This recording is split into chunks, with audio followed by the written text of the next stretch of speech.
Hey all, Ron here from Military Images Magazine with a new episode of Life on the Civil War Research Trail. I spent this weekend at Camp Nelson National Monument near Nicholasville, Kentucky, where I had the privilege of delivering the keynote address at the 160th anniversary events, which also included the opening of Faces of Freedom, a traveling exhibit of images and stories of Black soldiers in the Union Army and Navy. Faces of Freedom is made possible by Military Images Magazine and will be on display in Camp Nelson's museum through September of 2025. It's been a great event, a great weekend. And before leaving, I want to talk a bit about Camp Nelson. It's a sprawling facility of more than 4,000 acres. More than 400 acres are preserved today, by the way. Camp Nelson was many things during its roughly 3 years in operation. It was a major Union Army supply hub where massive volumes of supplies were stored to be shipped to Sherman's army during the Atlanta campaign and elsewhere. A million rations in the warehouses, 10,000 uniforms, a bakery that churned out 10,000 loaves of bread, fresh bread each day, and much, much more. It was the third largest recruitment center for United States colored troops, right up there with Camp William Penn and New Orleans, Louisiana, with over 10,000 enlistees. It was also a refugee center for the families of those soldiers and other displaced people and fugitive slaves. In his opening remarks of the weekend, Camp Nelson's Chief of Interpretation, National Park Service Ranger Steve Fann, quoted a report describing the camp. This report appeared in a Vermont newspaper. Well, as you might imagine, when the day's events were over, that opening day, I was very curious to find out more. I went into my trusted source, newspapers.com, and found the story. It actually appeared in the Rutland Weekly Herald, Vermont newspaper, and its July 23rd, 1863 issue, not all that long after the camp was formed. The report shines a light on this region of Kentucky from a strong Union perspective, and I want to share it with you. The author is identified only by the initials MB, mentions John Hunt Morgan and the battle he and his men fought earlier at Lebanon, Kentucky, mentions soldier graffiti on church walls, mentions Union generals George L. Hartsuff and Speed Fry, Confederate General Felix Zollicoffer, and much more. The report is datelined from Kentucky, Camp Nelson, Jessamine County, Kentucky, July 18th, 1863. It begins, Editor, Rutland Herald. While the passengers were waiting for the wagon at Nicholasville, the terminus of the Central Railroad, about 30 of Morgan's men, who had been taken prisoners somewhere, came along. The officer who had them in charge was not remarkably polite to them, and the citizens and paroled Union soldiers present showed that they had not forgotten Lebanon. One Union soldier recognized a fellow who had robbed him of a nice pair of boots, which identical boots he then had on.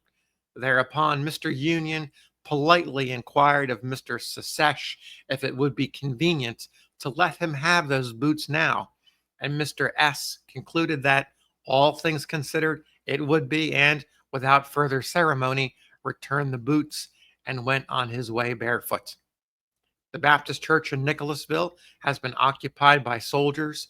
The doors are defaced by dirt and vile scrawls. The seats, similar to those in some country town halls, have all been removed. The floors are covered with camp equipage. The plastering is broke off, and altogether, as a man said, it is in a very dilapidated state. Camp Nelson is about 18 miles south of Lexington, in a bend formed by the Kentucky River. On one side of the place, however, is Hickman Creek, which empties into the river at Hickman Bridge, where the Danville Turnpike crosses. The banks of these two streams on all sides of the enclosure, except the north, are of solid limestone and more than 200 feet high, higher than precipices below Niagara Falls. A line of earthworks is being extended on the north side from one stream to the other, a mile long. The distance by the pike from these works to the southern point or toe of the horseshoe, that's the big bend of the Kentucky River, is 2 miles. The space included and called by the general name of Camp Nelson cannot be less than 2,000 acres. Of course, as I mentioned earlier, it comes up to more than 4,000. It was owned principally by two rebels by the name of Scott and Perry, the former of whom is an old bachelor and, if alive, is what there is left of him in the rebel army. Mr. Perry is a man of family and had a good two-story house which he was ordered to leave and which is now occupied as General Hartsuff's headquarters. That house, by the way, is the only building still standing at Camp Nelson. The government, the report continues, allowed him to cut his wheat, and today the government teams are hauling it to the steam threshing machine, which, as the owners claim, threshes out at the rate of 1,000 bushels a day. The government performed the service of hauling as a consideration for the straw and because they wished to use the ground. The woe-begone looks of this rebellious Perry were truly pitiful. He eagerly inquired for the news, but the best we could do for him was to tell him Port Hudson had gone up, Sherman was whipping Johnston, Bragg was out of Tennessee, Gilmore had possession of Morris Island, and John Morgan's men were getting scattered, tired, sleepy, and very much in the condition of the boy's calf. "Bob," said he, "poke that straw away. Do you hear?" Old 19th century humor. General Speed S. Fry, who's recruiting a cavalry regiment of Tennesseans, has his headquarters in one part of these grounds. He will be recollected as the Colonel Fry who shot General Zollicoffer at Mill Springs. He is of the opinion that the rebellion is crumbling to pieces, but, said he, they won't give up. They will break into guerrilla parties, and we shall have to go and hold the country. And I'm for doing it if we destroy every state constitution of the South. We ventured to mention two reasons why they could not long succeed in guerrilla practice. First, the people themselves were already sick of it. Second, the mountain districts where alone this system could be advantageously practiced were the most intensely loyal of any part of the United States. A person could hardly understand what loyalty means till he has seen and heard an East Tennessean. The appearance of things at Camp Nelson resembles that of an incipient city. Incipient being used in this context to mean something that's beginning, just developing. As Virgil would say, fervid opus, which means the work is in full swing.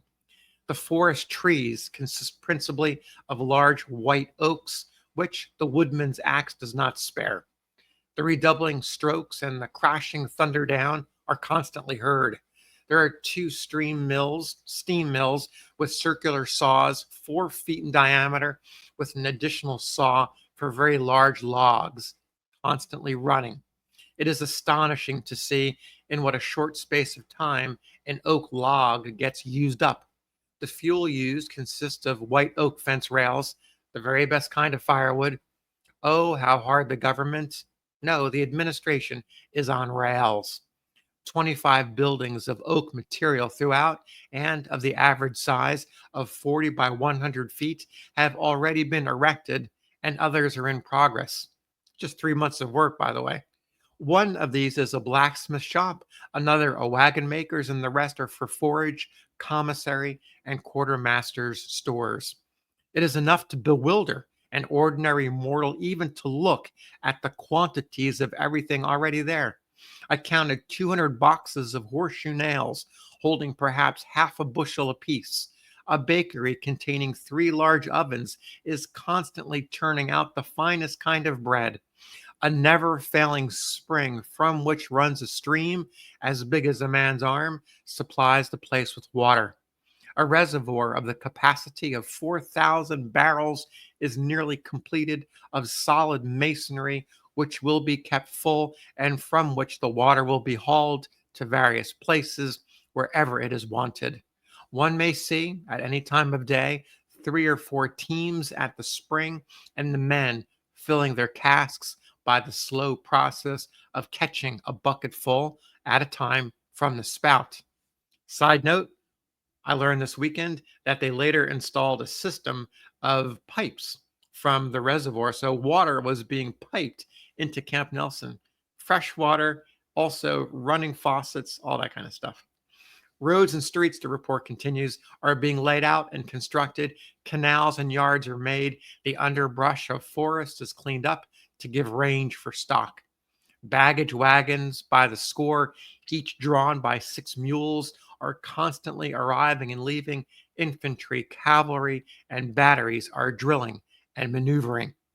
Some years since, a railroad company built 2 towers on the cliffs of the Kentucky River, not far from this place, for a bridge of 1,200 feet span and at least 250 feet above the river, thus out suspensioning Niagara by considerable.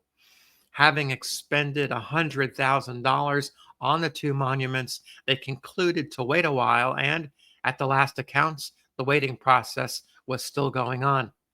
Government engineers are now surveying a route from Nicholasville, where I am right now, to Danville, Somerset, and Knoxville. It is said that they will probably not take the route over these towers, but will select a shorter and safer crossing. It is also said if they had built this road 2 years ago, they would have saved enough to pay for it. Doubtless, taking all things into consideration, together with others too numerous to mention, it looks as if our government were preparing to carry on the war for the next 50 years if necessary. Esto Perpetua, the report ends. May it last forever. Signed, M.B. So thanks for listening to this report of Camp Nelson and what was happening in this section, the environs of Nicholasville, Kentucky, in the summer of 1863. We'll see you on the next episode of Life on the Civil War Research Trail.